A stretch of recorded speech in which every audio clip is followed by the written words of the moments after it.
Hello everyone! Welcome back to my YouTube channel. Ayan, thank you for coming back sa ating channel ni Ate Roxy. Ayan guys, shout out po sa inyong lahat. For today's video guys, ay magre-repat tayo ng photos. Ayan, yung photos na yan mga kaibigan ay hiningi ko doon sa daanan sa 13, malapit po sa kapitbahay ng kapatid ko. So, nung dumaan po ako doon, nakita ko po na may mga ganitong halaman sa daanan at hinahayaan lamang po nila, walang nag-aalaga. So, ang ginawa ko po ay tinanong ko sa sa may katapat na bahay kung pwede po akong kumuha. Sabi niya, sige, damihan mo kahit lahatin mo na. So, nahiya naman po ako, kaya kumuha lang po ako ng isang tangkay. So, ang ginawa ko po dyan guys, temporary, nung kinuha ko siya, inilagay ko po muna siya sa isang vase na may water. Ibinabad ko po doon. So, ayun mga kaibigan. So, ang mga photos po, ano po yan, ito po ay evergreen plant with thick, waxy, green, and heart-shaped leaves with splashes of yellow. So, meron po itong mga benefits. So, madali po itong maintain. They are very hard to kill. They can clean the air in the home, in your home or in our home.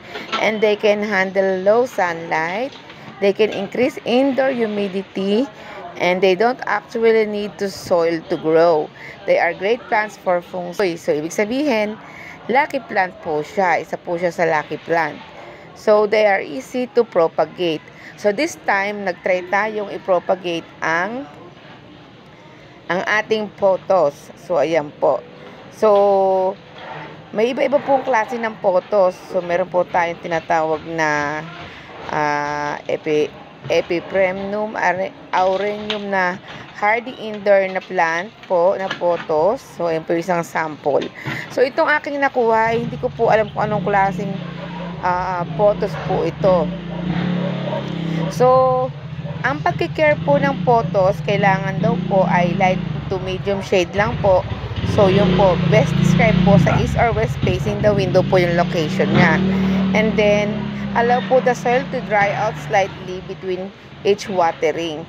So, mist during really hot days with lukewarm water, especially during winter month. So, from April to August, feed with dilute liquid fertilizer. So, ayan, very natural lang po yung pagtatanim ko. So, nilalagyan ko lang po siya sa lupa. At may nako na yung mga balat ng itlog or yung mga eggshell is maganda po sa mukha. Kaya, ayan mga kaibigan. So, starting today, mag-iipon po ako ng mga eggshell para po mapino natin siya and then imimix natin siya sa mga lupa. So, ayan mga kaibigan, isali natin siya sa mga pot. So, yung mga ginamit ko pong iyan ay mga pinaglagyan po ng soft drinks, pinaglagyan ng liquid na panglikpit, dishwashing liquid.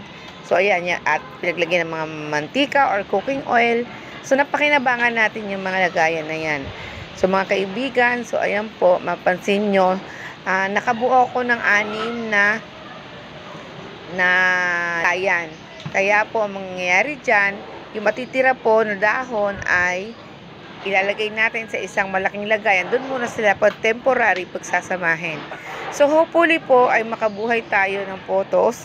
Tingnan natin kung maganda siya ilagay sa ating mga bakod. Sa bakod ko po siya ilalagay. Pero, for the meantime, doon muna siya sa sahig or sa terrace bakod ilalagay. So, ayan mga kaibigan. Titignan natin kung mabubuhay natin kaibigan. So, according nga pala sa feng shui, areas like the tops of cabinets and corners gather dead energy that can restrict a home's positivity. Placing a golden photos there relieves you of this problem because they restore positive energy and also are very easy to care for. So, ayun po. So, ibig sabihin, mga kaibigan, talagang nakakatulong siya sa ating bahay, sa loob ng ating bahay, maging sa labas ng ating bahay. So, ayan po. Sana po ay meron kayong natutunan. Where is the best place po natin siya ilalagay? To recreate the plant's natural conditions under the canopy of tropical rainforest Keep your photos in a semi-shady spot out of direct sunlight.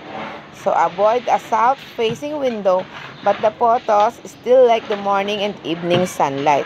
Some photos species with lighter leaves also tolerate a little more light. So ayan mga kaibigan, may mga question pa nga tayo, may mga nagtatanong, can I keep my photos in my room? So regarded as a super air purifier, the Golden Photos makes a great addition to any bedroom. Use a traditional plant pot or for extra efficiency. Plant in a hanging basket. Ayan. A Golden Photos will work its magic while you sleep, purifying the air of toxins such as carbon monoxide and formaldehyde. So ayan, maganda pala siya sa bedroom. So, gaano naman natin kadalas siyang didiligan yung ating mga photos? So, Golden Photos needs 0.8 cups of water every 9 days when it doesn't get direct sunlight and is potted in a 5.0 pot. Pero sa akin po, everyday ko po sila dinidilig mga kaibigan. Wag lang talaga siyang malulunod.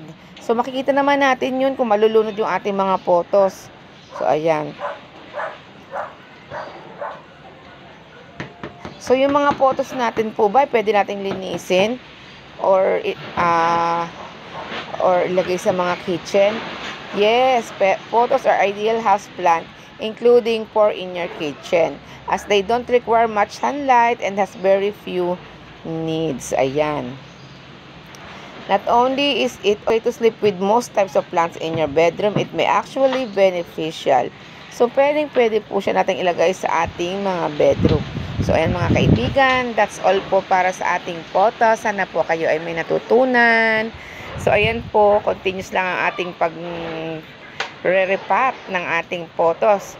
Hopefully, mabuhay natin siya. So, mga kaibigan, ayan, mapansin nyo naman na dire-diretso lang tayo. Seryoso lang ang peg.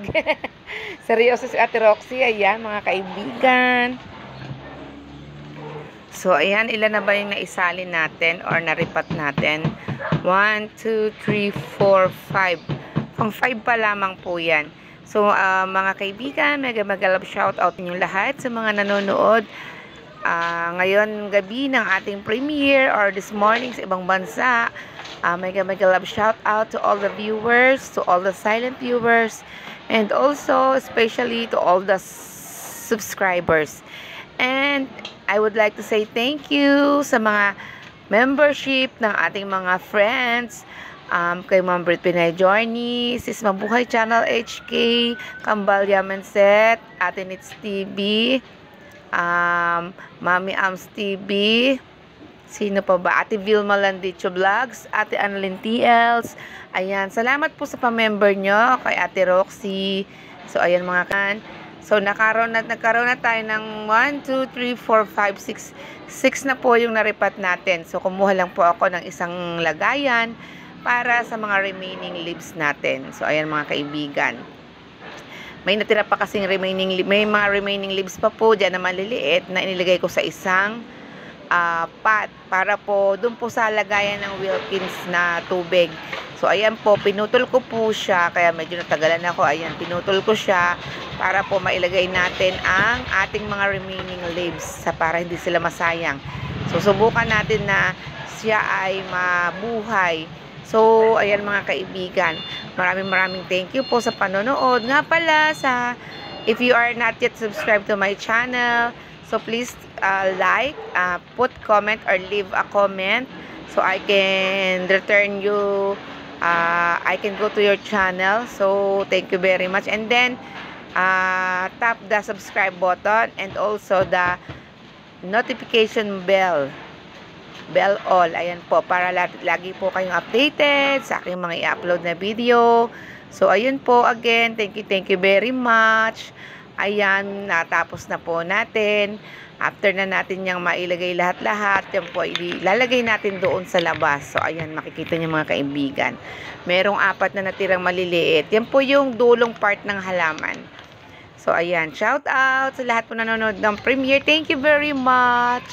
Ayan, diligan na natin. Let's watering the plants, our photo. Ayan, try natin kung mabuhay natin sila. So, ayan. Hopefully, mabuhay natin sila at gumanda yung dahon nila kasi napulot ko lang talaga sila doon sa daanan. Kinuha ko lang sila doon sa daanan. Wala pong nagmamayari ng halaman na yan. So, hopefully, mapaganda natin siya at lumago. So, i-update ko na lang kayo sa susunod na mga weeks or months kung mabubuhay natin yung ating tinanim na niripat na mga photos. So, kagaya ng sa bell pepper, kagaya ng ibang halaman natin na in-update ko po sa inyo. Again, thank you for watching our video. See you again on my next vlog. Bye-bye everyone. Thank you.